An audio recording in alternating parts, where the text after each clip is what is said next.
This magnificent mansion played host to not one but two British kings and their royal mistresses.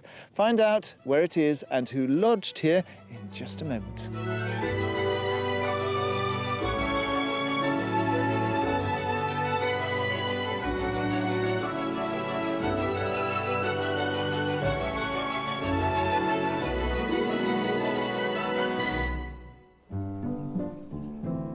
Today, a couple with an empty nest are on the hunt for their slice of rural England. To me, this is an ideal country kitchen. It gives you that feel with the beams and everything else and so on. I think, yes, it gives you that country feeling. But will the idea of outdoors country living be a step too far? You keen to have chickens? No. Okay, so that could be another garden. Today I'm in Hampshire and this is Avington Park. Back in the 17th century, it passed into the hands of George Bridges, the groom of the bedchamber for Charles II. And it's thought that Bridges made the house fit for visits from the king and his mistress Nell Gwyn, while he was waiting for his palace in Winchester to be finished. Around a century later, it also played host to George IV, who came here with the Catholic widow Maria Fitzherbert, who he had married secretly and illegally in his 20s. These royal associations make sure that Avington earns its place in the pantheon of Hampshire's great historic architecture. Hampshire sits in the south of England, bordered by Surrey and West Sussex to the east, Wiltshire and Dorset to the west, and Berkshire to the north. In the east of the county lie the South Downs, England's newest national park. Covering over 600 square miles, an area the size of London, the park spills over into West Sussex and beyond. Within its boundaries are rural villages such as East Meon, which counts the impressive Norman All Saints Church amongst its treasures. It's the oldest building in the village and contains one of only 7 black Tournai marble fonts in the country, gifted to the church in around 1150 AD and depicting the story of Adam and Eve. Also in the park is Butser Ancient Farm, an archaeological site which displays replicas of Iron Age buildings. Together with Roman villas and Neolithic houses, the site spans a fascinating 11,000 years of ancient history. Towards the centre of the county is the market town of Bishop's Waltham, providing a more recent step back in time. Old terracotta tiles top the roofs of artisan shops and eateries, including the 16th century coaching inn, which provided lodging for up to 200 captured French and Spanish naval officers during the Napoleonic Wars. With delightful towns and villages steeped in history and a rich and varied landscape, Hampshire presents an enticing choice for escapees in search of a country life. It's no secret that Hampshire is an expensive place to go property shopping. The average price for a detached house here is just under £400,000. That's £114,000 above the national figure. And that's particularly true of coastal hotspots like the lovely Georgian Lymington or Buckler's Hard, but that's also because they're in the New Forest. A little further north, in the Test Valley or around Andover, your money definitely goes a bit further. So which part of this lovely county are our buyers interested in looking at? Let's meet them and find out. Retired personnel manager June and her retired marketing manager husband Malcolm first met when they worked for the same company. That was almost half a century ago. Malcolm's very much an extrovert and I'm an introvert, and we balance each other out, really. Yeah, I suppose that's true. Yeah. We don't agree on everything, but you compromise, don't you? Yeah, we sometimes agree to disagree. So that's how it is, isn't it? They've lived in their 5-bedroom detached house in Cheshire for the past 25 years, alone for 15. We have one daughter.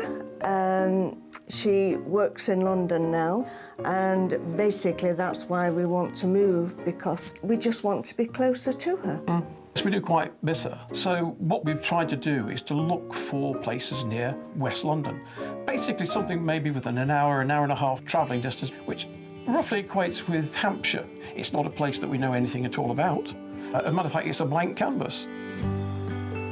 It'll be a big change for our pair, relocating from north to south, and they're hoping for a quieter life when they get there. We currently live in Bramhall. It's a very nice place, but quite busy, and the traffic can be horrendous at certain times of the day. And we just really want somewhere quieter. I love the countryside because it's so peaceful. You just feel as though the air's been let out of you, like a big balloon that's gone poof. And although they love their current home, they feel it's time to scale down their living space. What really we're looking for is something very similar to what we've got in terms of individual rooms, but fewer of them, because it's just far too large for just two people. It's a family house. It is a family house, you're right. They're hoping their new home and environment will also give them a chance to indulge in their hobbies. I think we both are sort of quite active in what we do. I like to take video film and edit it and produce actually small sort of films, sometimes holiday films, other times they're documentary films. I like to garden, I enjoy sewing, I did a floristry course. I love flower arranging. You enjoy cooking as well, don't you? Yeah, I do, yes. With their house on the market, June and Malcolm are all set to up sticks and begin the search for a new home closer to their daughter. It's a challenge, it's an opportunity, and it's something that we really want to do. It's going to be an exciting experience. I think we're both ready for a change now, aren't we? Now's the time. We've got to do it now. And if we don't do it now, we never will. No.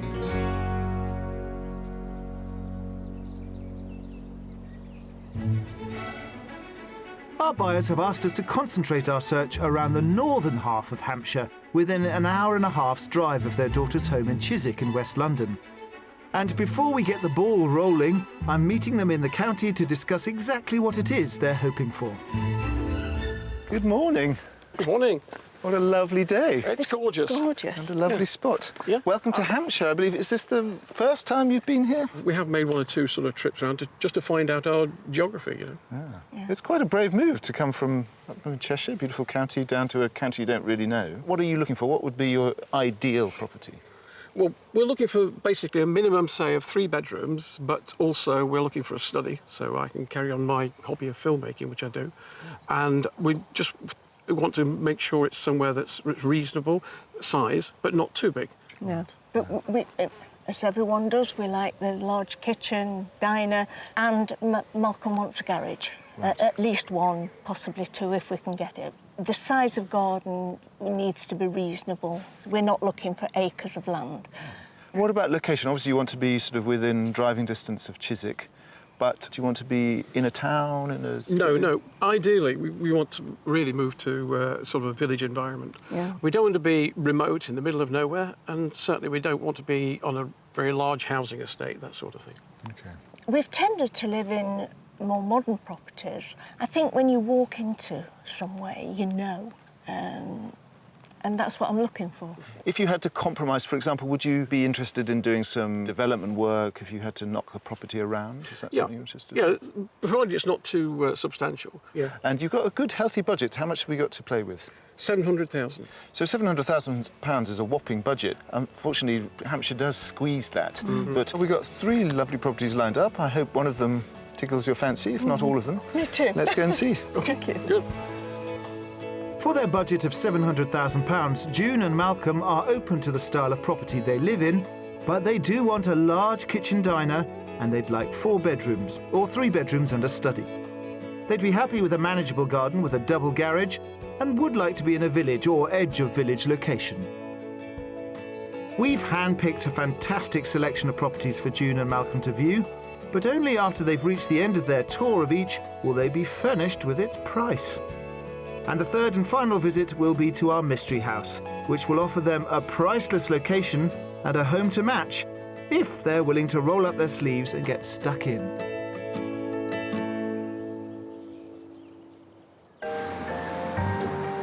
For our first stop, we're journeying to the hamlet of Lower Chute, which is just an hour and 20 minutes drive from June and Malcolm's daughter in West London. The Chutes are a collection of 5 hamlets sitting in the countryside of the North Wessex Downs area of outstanding natural beauty. There's a real mix of architectural styles here, all set against a beautiful backdrop of rural scenery. Elevated Upper Chute boasts far-reaching views, along with quiet residential streets. While Chute Standen is home to a busy village hall, which plays host to numerous clubs which unite the local community. I've stopped off with June and Malcolm en route to our first house because I'd like them to get their bearings.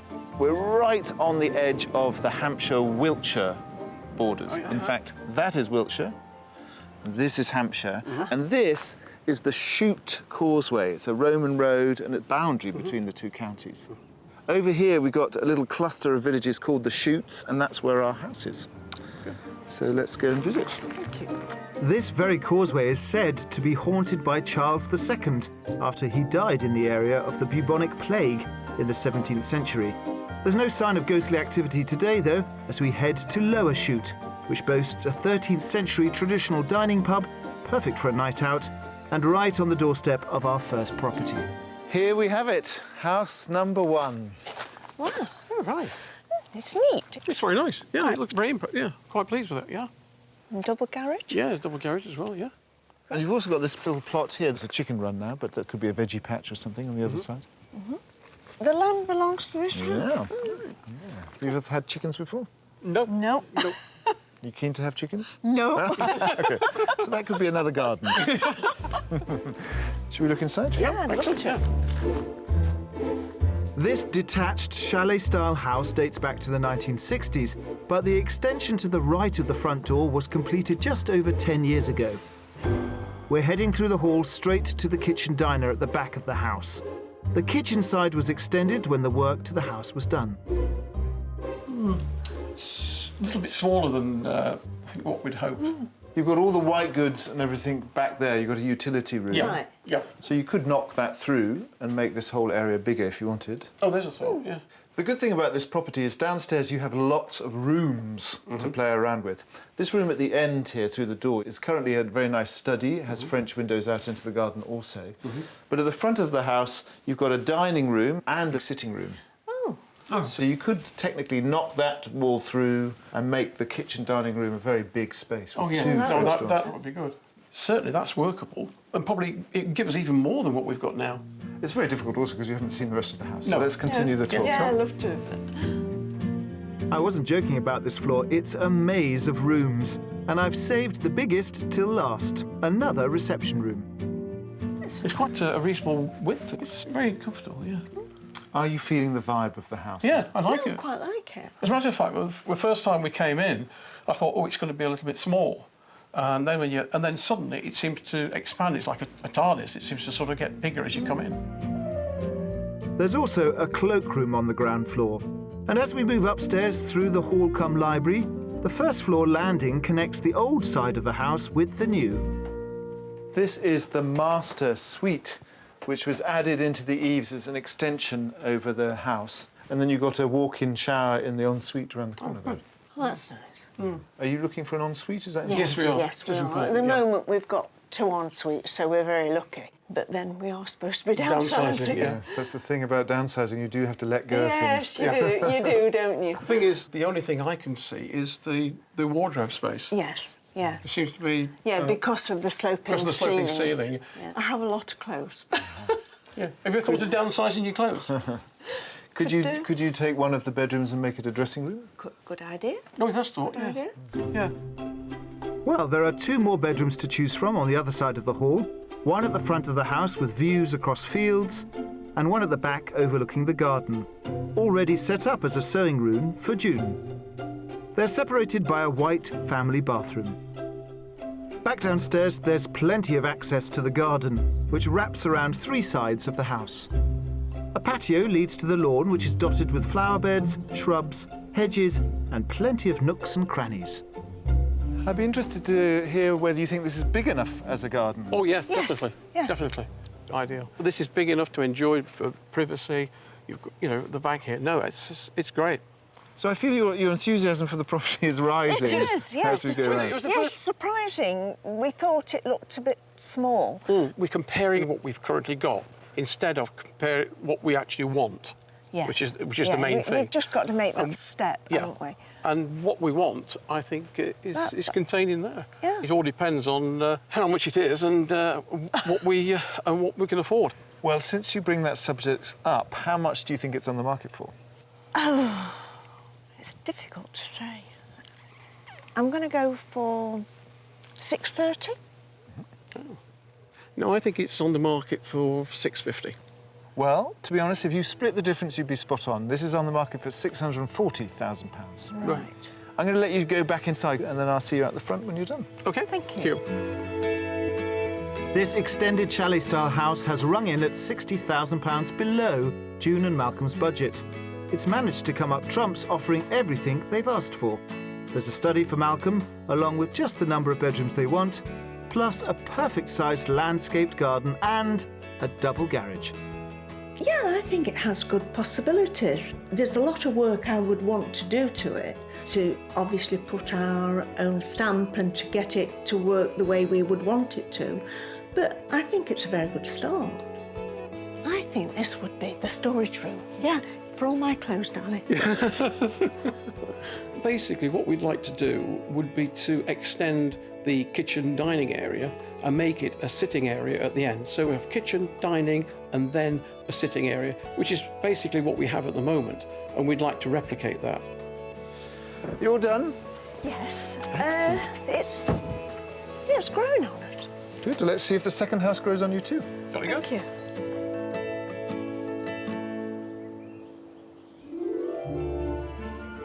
Food production has always been a part of Hampshire's identity, and much of the county's homegrown produce is on offer in the cathedral city of Winchester at the largest farmers' market in Europe. June and Malcolm have come to Laverstoke Park Farm in Overton to meet owner Jody Schechter.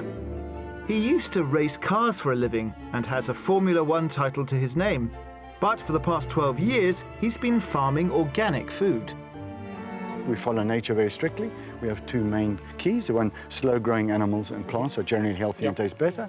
And biodiversity is a key to a healthy natural environment. Starts in the soil, in the grass, in animals. And we look at every element of it from the soil right through to the plate. Soil is 90% of farming. Why is the soil so important to your product? Well, everything comes from the soil. Your grass comes from the soil, and your animals eat your grass. I have a saying, is healthy soil is healthy grass, healthy animals, healthy meat and milk, and healthy people. And it can't be anything different. But soil is very, very complex. If you think a handful of good soil will have more living things than people on Earth. Really? And the biology in the soil is a very complex biology. When you first took on the farm, did you have an awful lot to do to get the soil into the right condition for you? Yeah, well, I concentrated everything on getting the soil right at the beginning. Compost teas, animals on the field seem to be a very, very good way of building up the soils as well. What animals do you have on the farm? Lots and lots, so why don't we come and have a look? Oh, Okay. Jody's livestock doesn't just eat grass. His herds feast on a mixed salad of over 30 different herbs, clovers and grasses, providing them with a variety of nutrients. There are 4,500 acres here, home to a variety of rare and traditional breeds including sheep, pigs, wild boar, Angus cows, the rarest breed in England, and some new arrivals, baby water buffalo, just 3 weeks old. how many buffalo do you have on the farm? Well, we have about 300 here, but then we have about 2,000 altogether on 6 other farms, 2 other farms milking for us. Really? Oh, really? What makes buffalo good for dairy? Well, it's the ultimate undeveloped bovine, so it produces half the milk, which is not very positive, but the milk has got twice as much of most things in it, so lovely, lovely milk. With his herd's yield, Jody produces around 100 tons of buffalo mozzarella a year, which is sold in shops all over the UK. Morning. Hi. Hi, welcome. Thank you. In the cheese processing dairy, dairy manager Margaretha Herrmann is going to show June and Malcolm how it's made. She's taken last night's milk, which has turned into curd. It's being closely watched, and when the curd reaches the correct pH, it's time to take the stretch test. So if you take a piece of curd and just pull it apart and just crumble it in here, Oh, I see. that's it. Margaretha adds hot water to the curd, which melts it so that it can be tested for its elasticity. Ah, there we go. See? So Yeah? my Italian master told me that if I can see my hands on my through it, hair, yeah. but I don't have any hair on my hands. He had very black hairs on his hands. I didn't. Once the mozzarella has passed the test, it's put through the stretching machine, where it's also shredded before being moulded into the balls we recognise from the supermarket. But how does this carefully created buffalo mozzarella taste? June and Malcolm are about to find out. Jodie's waiting for them in the farm's walled garden. Is this very healthy for you? I think it's healthy because it's very natural. There's no other ingredients except milk, really. You'll feel it's a little firmer than you're probably used to, but it'll also have a fresher, milkier flavour. You just get sort of a fresh sort of feeling on your tongue. Well, Jodie, thanks very much indeed. Really enjoyed it, and thank you very, very much. It's a pleasure.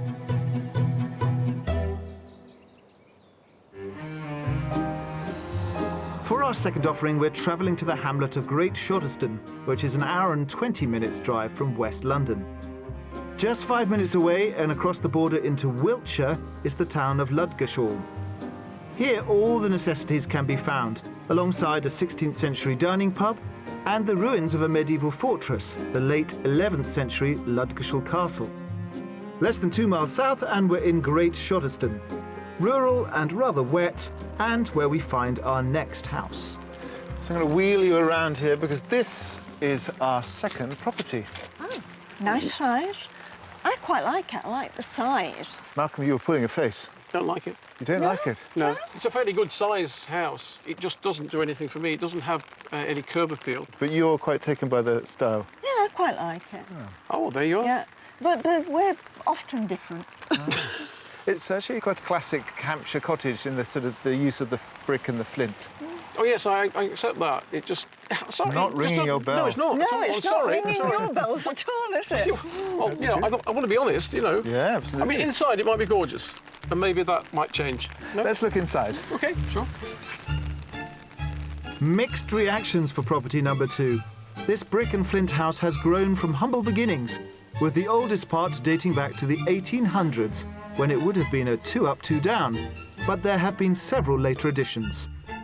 We're walking through the dining room, which is in the original part of the house, to the kitchen breakfast room in one of the extensions. Oh, it's a good size, isn't it? Good sized kitchen, this is. Is this No, more it's what you were nice. thinking of? Yeah, it's a nice size. I like this. To me, this is an ideal country kitchen. Gives you that feel with the beams and everything else, and the way that they've done the butler sink and so on. I think, yes, it gives you that country feeling. So say this is the most modern bit. Let's go back in time and look at the oldest part. Back through the dining room and across a small hallway is the sitting room. This one goes back to about 1800, they think. You can see the great big beams with all the hooks hanging from the ceiling. I love the fireplace. Well, it's very cosy. We've never had a house as old as this before, No, we have haven't. I quite like it, but I don't think it's Malcolm's thing. It's very nice as it is, but we'd prefer something a little larger than this. Okay, so unlike the last property where they had a lot of space downstairs, this one has quite a lot of space upstairs because there's 4 bedrooms. So should we have a look at them? Yep, sure. Also downstairs in a further extension, there's a cloakroom and a study, which would be perfect for Malcolm. Then moving upstairs, there's a contemporary family bathroom for 3 of the bedrooms. There's a particularly large double in the extension over the kitchen. Then in the original side of the house, there's a smaller single and an even more compact room, which could easily double up as a dressing room. That just leaves a room for June and Malcolm. This one is the master bedroom with an ensuite. Oh, lovely. Oh, that's a bonus. I like this room very much. And it's, you know, nice and light with the 2 windows. I like this very much. Good. Let's go into the garden and talk about price. OK. Well, it's true that you shouldn't judge a book by its cover, as Malcolm has begun to warm up after his very cool reception when he first arrived. Here, the entire garden sits at the front of the property and makes for a pretty spot, despite the dreadful weather. So the rain has set in, but if we stick ourselves here, we can get a view of the house. You can see the new extension there. The extension's been sympathetically done, hasn't it? It matches it very well. You've also got 2 sheds and a double garage. And the size of the garden? Yeah? Could do with a little bit of trimming back, but nevertheless, as far as size is That's concerned, just... it's fine. Oh, Yeah. OK, so what do you think the price of this property is? I think it'd be 625. I think it'll be more because it's been very sympathetically extended and it is an older property. I think it'll be 670. That's interesting because this is actually on the market for £595,000. Oh, really? Why don't you get back inside into the dry and have a little mosey around, and I'll see you at the front when you're done. OK, thank you, Alistair. Thank you. Thank you. This attractive home is priced £105,000 below June and Malcolm's budget, and it does pretty well, meeting their requirements. There's a generous-sized kitchen diner and a study for Malcolm. Here they get one more bedroom than required, and outside there's both a manageable garden and a double garage. This property I quite like. I like the size of the kitchen. I particularly like the dining room, but I don't think I'd ever get Malcolm to live here. Oh, this is a nice room. Yeah, I can see this being my study. I know it would be a good study for you, this one. I'll put a reserve on this one. Okay. I didn't care for the appearance of the building, but inside there are a lot of things that I think were quite appealing. But overall, I'm afraid it didn't really do it for me. Here you go. Your brolly awaits, Hello. madam. Thank you. Let's find somewhere dry where we can digest what we've seen today. Okay.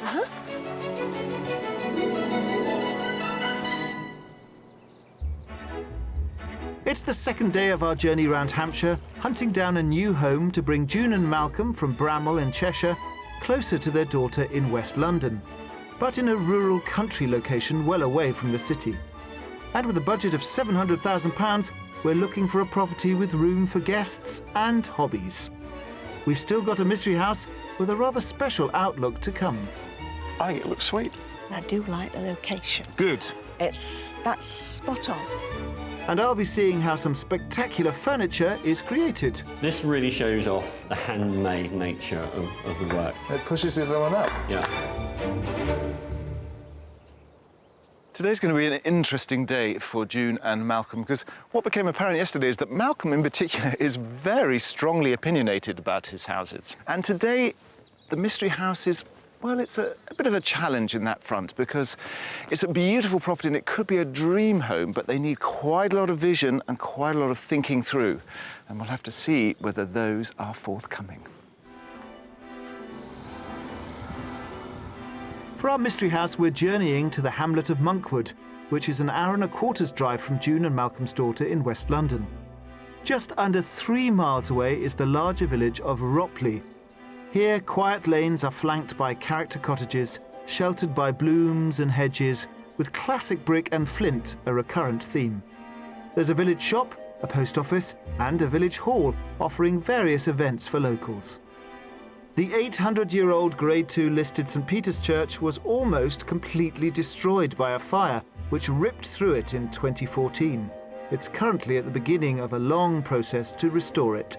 6 minutes' drive from the centre of the village, and we're in rural Monkwood, at our third and final house.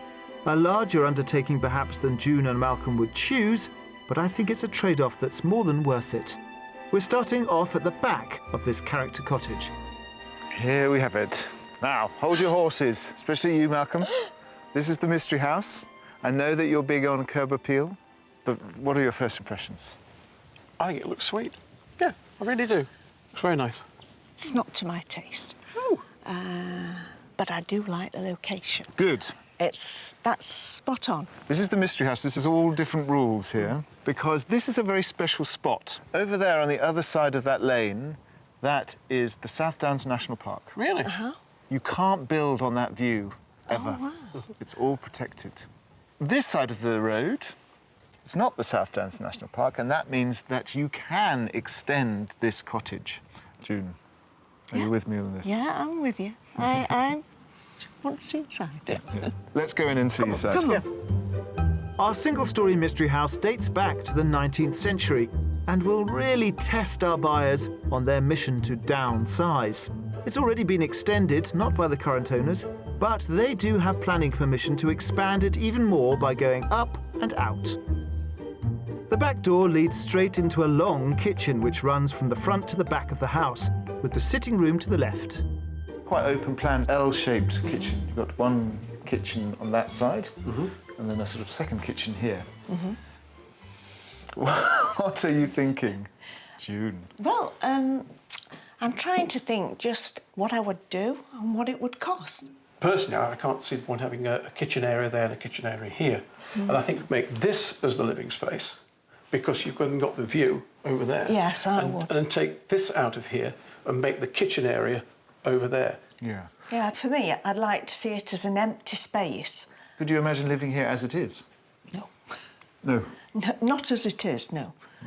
But could you not do it as a very short-termism whilst you're working on the rest of it? Yes, I suppose As a you short could. term, you could move here. Yes, I suppose. We could still live in this area here, and bit by bit you could move things around. Yes. So let's continue the tour and I'll show you a bit more of the house. Okay. June and Malcolm have definitely got their own take on our houses. I just hope they have the vision to see the possibility the Mystery House offers. We're heading to the other side of the chimney breast. This room is a bit of a through room, but it could be a dining room because you've got a fireplace. But the reason I wanted to stop here is because in the plans, this bedroom here becomes the keystone entrance. And this would be the hallway, and the staircase would go up, and then you would go upstairs. Because the thing about upstairs is it's got amazing views. And they've got plans for 5 bedrooms, but you could do anything you like with the upstairs space. Yeah. This cottage has loads of potential. Currently, there's just one bathroom here that serves 2 bedrooms. And we're heading to the second, the master, in an extension just on the other side of the through room cum dining room. Through there, you expect there's an ensuite, but actually it's the utility room. But it would be crying out to turn that into an ensuite. Yes, it would. Yeah.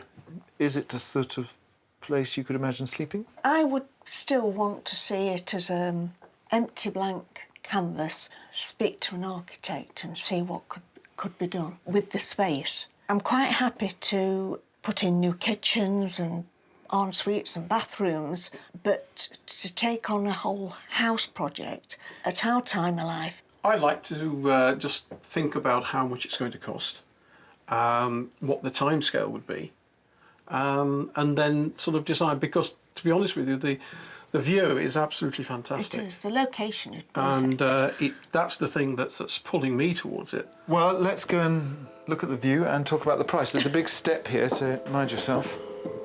This pair might know what they want, but it doesn't seem to be the same thing. Outside, the grounds are at the side and rear of the property, with a gravelled seating area perfect to soak in the views, along with a veggie patch, greenhouse, and at the front, a garage. OK, so what do you think this is on the market for? Well, I think 390,000. I'll go 420. 420. And we're going to be miles out, I know. Yes, you're miles out. Yes, I thought we might be. This is on the market for £575,000. Yeah. So why don't you go and have a look around, and I will pick you up, and then we can go and find somewhere to mull it all over. Thank you. Thank you, Alison. Our mystery house may be priced above their guess, but it's still £125,000 below June and Malcolm's budget, meaning plenty of cash spare if they're willing to take on a project and make it their own. It's got open-plan living quarters, and the remaining rooms offer flexibility.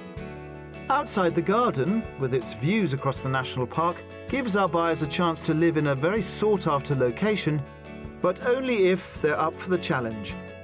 This house, initially, I really liked it. I liked the view, I liked the open aspect of it.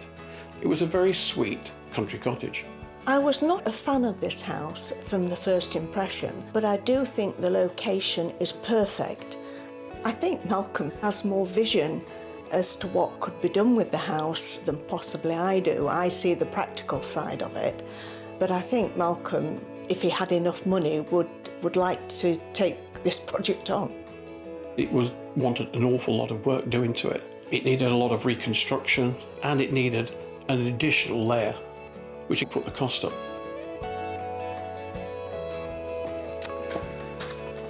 OK, mystery house done, all 3 houses done, in fact. Time to find a place to reflect upon them.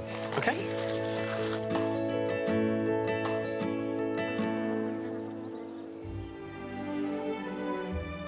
Amongst the wealth of beautiful properties found throughout Hampshire is one sitting high on a ridge overlooking yew and beech woodland. This cottage was once home to the celebrated British furniture designer and maker Edward Barnsley.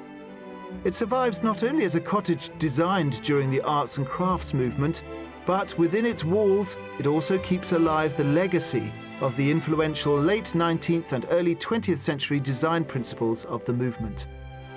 Traditional skills and ideals were employed to produce high-quality, handmade products as a protest against mass industrialisation. I've come to the cottage in Froxfield in the South Downs to meet the workshop manager here, furniture designer James Ryan. Edward Barnsley was the son of Sidney Barnsley, and Sidney Barnsley and his brother Ernest and their friend Ernest Jimson, they were kind of the arts and crafts pioneers. So they actually left their city life, they went off to the countryside and they made things. Edward was born in 1900. He came down here for the very first time in 1919, and he worked with a chap called Geoffrey Lupton. Geoffrey Lupton had built this cottage. So, aged just 19, Edward Barnsley trained with Geoffrey Lupton and learnt the skill that would make him his name. He then worked as an arts and craft architect and cabinet maker here in Hampshire, and aged just 23, he took over the workshop from Lupton.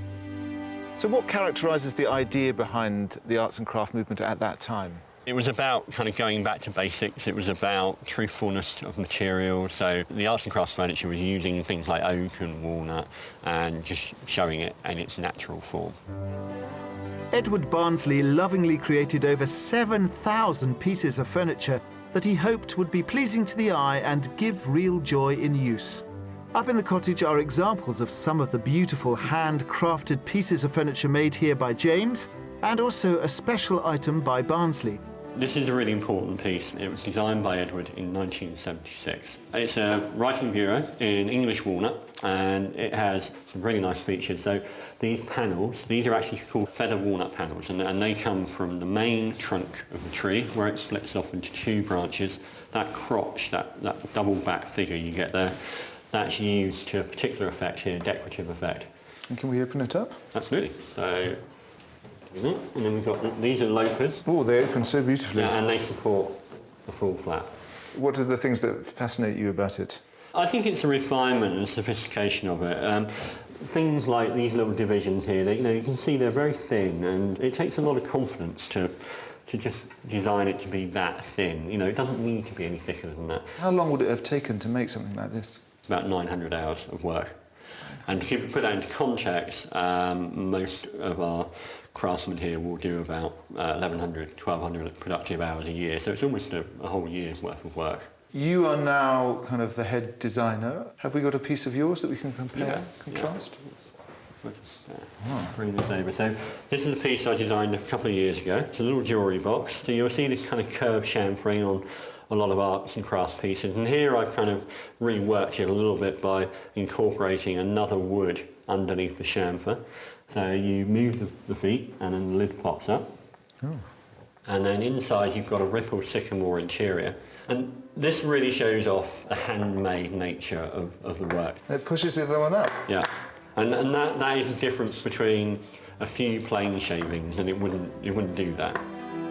James's beautifully crafted treasure chest is priced at £7,500, and some items sculpted here have even higher price tags, like this beautiful scorched oak rocking chair at £25,000.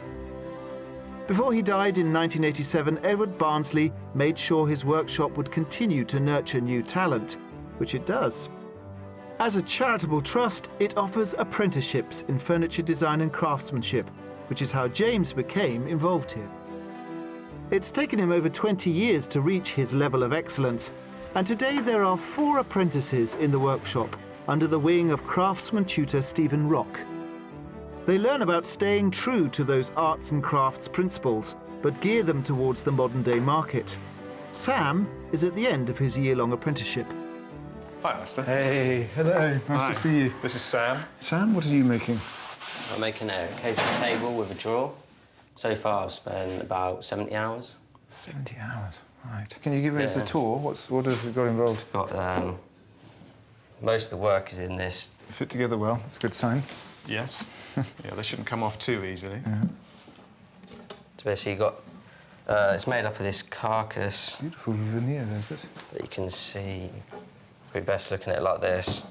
These curved, they're straight inside, they're curved on the outside. Then you've got veneered top. So what's your relationship with this? If you spent 70 hours making this, I mean, is this like your baby? I mean, do you kind of dream about it? It's a bit hard seeing it go, but that's what we're here for. Yeah. To make furniture for clients.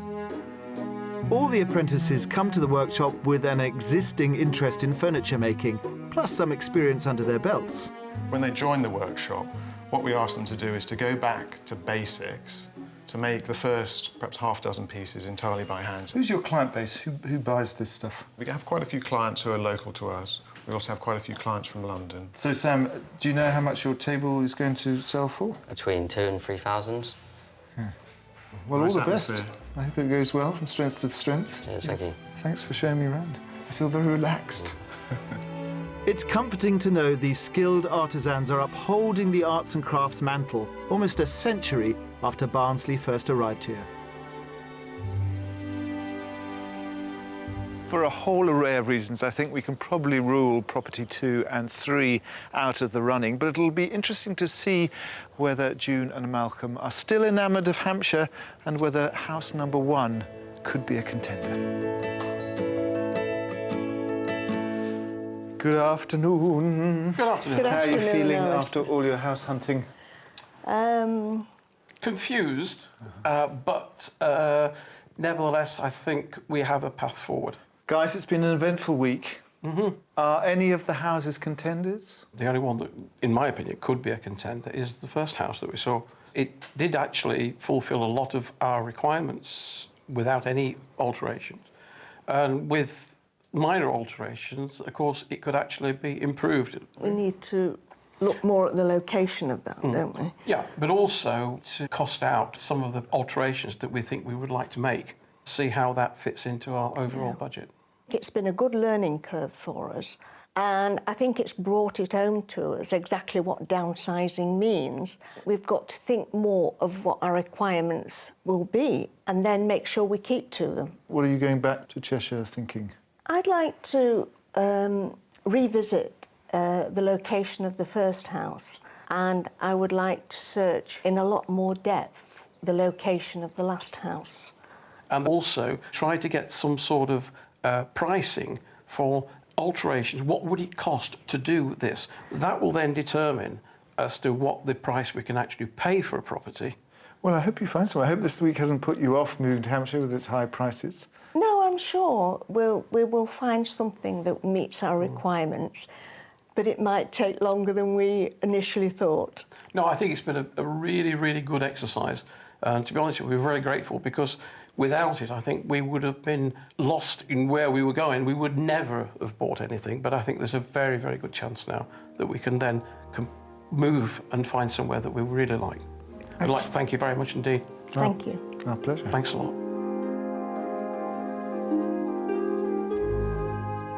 Downsizing is a tricky business, particularly if you're moving from one county to a more expensive one, so it ends up that you have a smaller house for the same amount of money.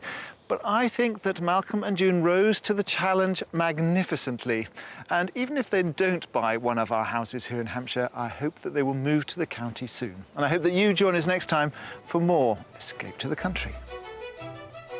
If you would like to escape to the country in Northern Ireland, Scotland, Wales or England and need our help, please apply online at bbc.co.uk/Be